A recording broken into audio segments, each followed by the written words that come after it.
Hey, Erin. Hi. All smiles in the Sunshine State for Erin Davenport. This 4-year-old, a new friend of Minnie Mouse, recovering from one of the most incomprehensible procedures imaginable. We actually wound up talking about a very aggressive surgery, Erin, so full of life, what we call a hemispherectomy. now has half a brain.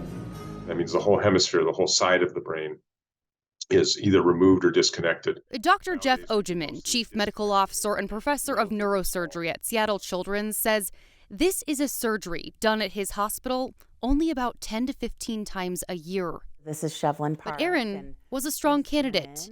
His mom, Ashley, telling us back in February, He has a lot of seizures every day. It's a dozen is not uncommon. those seizures hurting his development and becoming life-threatening. Who, as a parent, wants to authorize such a surgery? There was no guarantee it would work or how his body would react. The thing that we're probably the most uncertain about are these, what we call higher cognitive functions, things that are really uniquely human. On the line, right side brain functions like getting dressed and memory. The surgery is to remove part of this brain and then make the disconnection that comes around in a curve like that. In May, Dr. Ogeman, along with a team at Seattle Children's, disconnected the part of Erin's brain that was leaving him with those relentless seizures. 4 hours of careful precision. And you can see in that band, there's actually no barrier between the unhealthy and the healthy side. So you have to know where that edge is and then stay out of the tissue on the healthy side.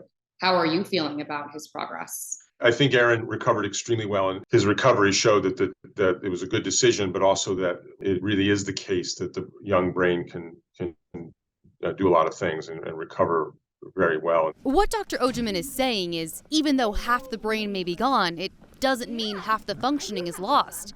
The brain can somewhat rewire, teaching the other side to pick up the slack. The brain's pretty good at when you're that young and moving things like memory and language and talking, understanding to the other side. Erin's brain has been good at that since his initial tumor removal. But the huge success this time, Dr. Ogeman saying Erin hasn't had a seizure since. His family celebrating in Florida, where he splashed around with his siblings. Where are we going after the beach house?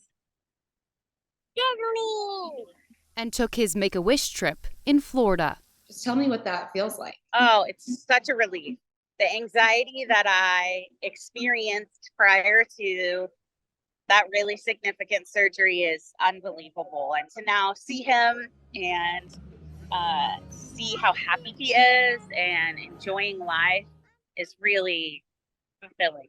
And that he is. His future holds much uncertainty. We don't know how the rest of his brain will do. You don't know that in anybody when they're this young. However, from what Dr. Ogeman has seen in other similar situations, I can't predict the future for Aaron, but there's every reason to be optimistic. Erin may only have half a brain, but his family has hope and full hearts.